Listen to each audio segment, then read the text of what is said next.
Kyle here from All Media Reviews, here to do a review of the new documentary film Thriller at 40, I believe. Thriller 40. The Michael Jackson. Where is it? Thought I had it, but apparently I don't. There it is. The new Michael Jackson documentary about Thriller, which came out. Obviously, it was like November, like late November 1982. So it actually is 41 years now, but my original cassette tape. I mean, the thing is, I've mentioned this before. I'm doing the albums of the year. Hopefully, to resume that soon. Hopefully this week, the retro, and eventually I'll be getting into some Michael Jackson stuff on those lists. That when I grew up, was a music fan. I was more of a sports fan. And like TV and that kind of stuff. But I love music too, but the music I loved, Michael Jackson was probably the first one I really first loved. I mean, there's a couple others like the Rocky 3 soundtrack, but it's a really big deal, Michael Jackson. Then Prince, of course, Purple Rain came out, was a little over a year after that, but so I have a huge amount of nostalgia and sentimental value for Michael Jackson, for the Thriller album specifically. Because I was a kid of that time, I was like 7 or 8 years old. It came out in '82, so I would have been 6, 6.5 or whatever. But the documentary itself shows a lot of like what the build up to making that album. Talked about Off the Wall. I mean, it had some good interviews. Some recent people. I mean, it had people like Mark Ronson, but it had some of the people that were in like the Thriller video, the song, of course, which was nice. It did have Steve Lukather from Toto. It didn't have a lot more members of Toto, but I mean, I was just looking at it right now. The credits on here, Mary J. Blige, Nelson George was the guy who made it. So some of the members of the Jackson family were in there. Really, the archive footage mostly, yeah. They didn't really have any, like, you didn't have Janet, of course. You didn't have any of the Jackson 5 members, but it was just archive footage. You did have Jimmy Jam and Terry Lewis. You didn't have Quincy Jones. I mean, I remember reading about years ago about making of that album and of Thriller. I don't know if Quincy Jones worked on Bad. Also, he might have. Anyway, that him and Michael Jackson, while Michael respected Quincy Jones, he had all that history of success, they definitely butted heads. But not so much to the point where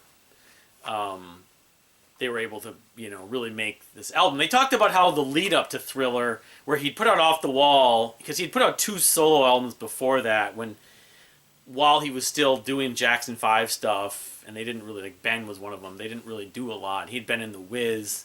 But really, Off the Wall, he thought, this is my breakthrough, I'm going to become like this, have my solo career really take off and become big, and it didn't win nearly as many Grammys, and it didn't reach as far as he thought, so he's like, you know what, this time, I'm not even going to question, we're going to make the greatest album ever made. And there's some archive footage of Michael, like a lot of talking about that. And, they show McCartney, of course, there, because he's on, a couple different tracks here.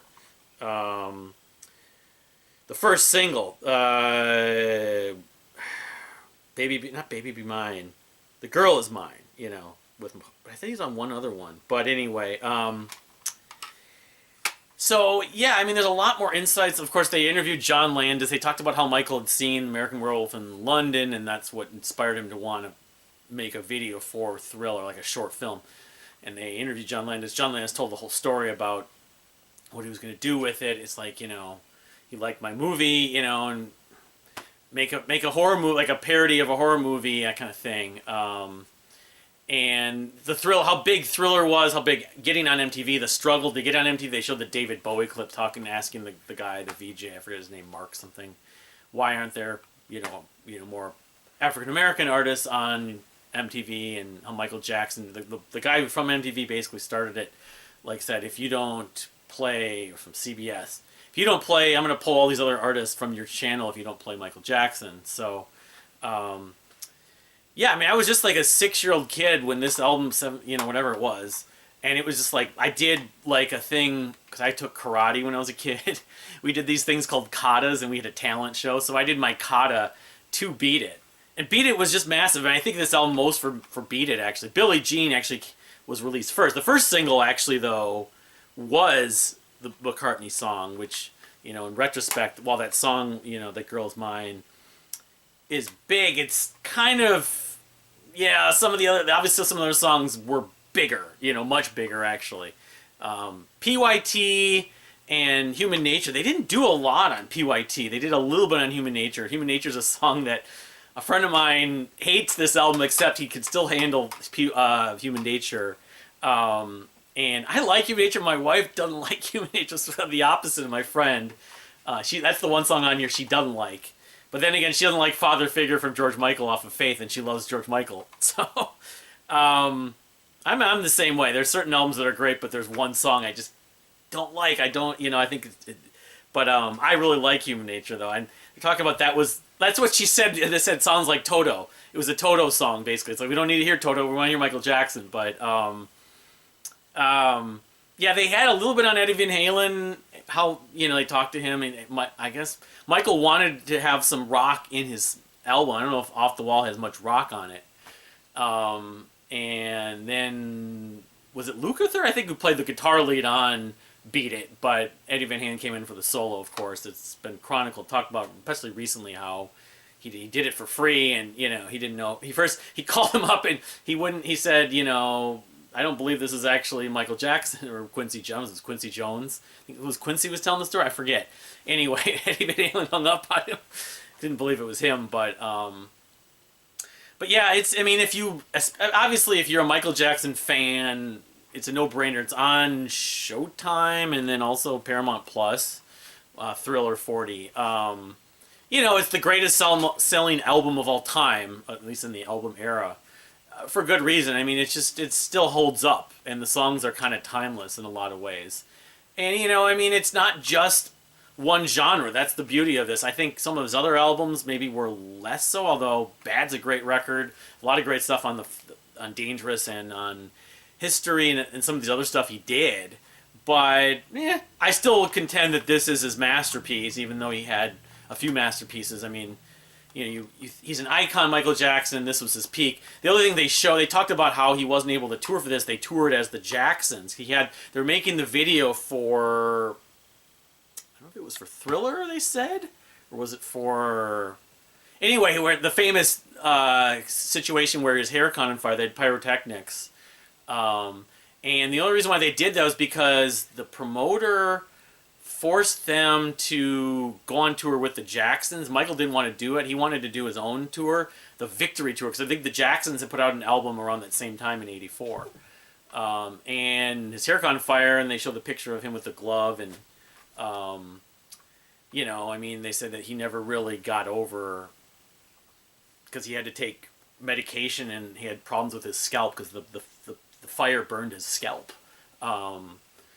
But he never fully got over that, and everything that happened with his health and everything. But if you look at photos of him, even when he was a little older with the Jackson 5 in the 70s, when he was a teenager, his nose is different. That's the obvious thing when you look at Michael Jackson, the history of his life, and he was photographed so much, of course. He's like a chameleon. He changed so much, even before that situation. But, and the other thing I was just telling my wife, it's like, with Michael Jackson, he always felt like he, never wanted to grow up. He's like Peter Pan.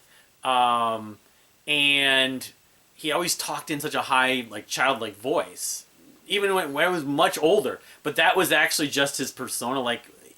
There are clips, if you go onto YouTube, you can search, you can find clips of Michael Jackson talking with a deeper voice, talking normal. He didn't have a lot of facial hair either, although there are some, again, like in the 2000s, maybe in the 90s, some of the stuff, the public stuff, unfortunately, with the trials and stuff, you saw him. He had some facial hair, but, it's just weird. He definitely is an iconic artist, musician, person in pop culture that in my lifetime will never people that are around during Shakespeare's time or during, I don't know. Einstein. He's kind of, I mean, you know, he's not, was he the biggest name in the world? In some ways, yeah, he may have been the most famous person in the world for a 3, 4, 5 year period in the 80s. But, yeah, you know, I always had a soft spot for Michael Jackson. He's an amazing singer, songwriter. There's some other documentaries on that last tour he never got to do. We saw that, my wife and I, and then I'd seen at least, there's one other documentary. There's some documentaries on him that are good. This is good, though, just from capturing that period of time, like leading up to and during the Thriller period, which most people's mind was his peak period. They did a Cirque du Soleil, you know, thing for, I think it was not just for Thriller, it was for all his music. But he's done his share of prog too. My wife doesn't like it, but it wasn't off of this album. He did the song Earth Song, which maybe I'll get into at some point when I'm doing the albums of the year.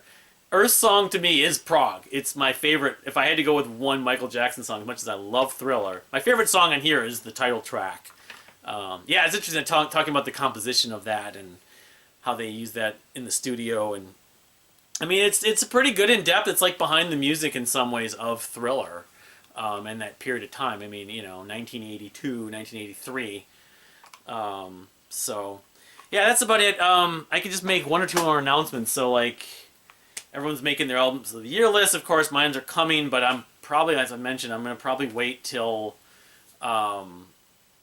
we're going to probably make the roundtable thing a week from Friday, so sometime around Christmas. So I'm doing a lot of revisiting. I may even check out the new Moon Safari album, which seems like everyone who's into progressive rock is basically going crazy for. But, you know, I know the rest of this week, I may do some of those reactions to Spotify, I'm thinking, or the Prog Archives thing. Probably more like the Spotify stuff, because it's an interesting spin. If I don't get around to making too many, if not many, of the albums of the year, retro albums of the year leading up to the one for 2023. But yeah, that should be it. But thank you for subscribing, anyone who did subscribe. You know, the Prog Corner did their Prog stream yesterday. I wasn't able to get in, but it was real cool. Found some new channels as a result of it too. That's part of the benefit, is that, you know, you get to watch the discussion and you get to meet some new people. So, but thank you for watching again. Please subscribe if you have not subscribed, and we'll see you next time.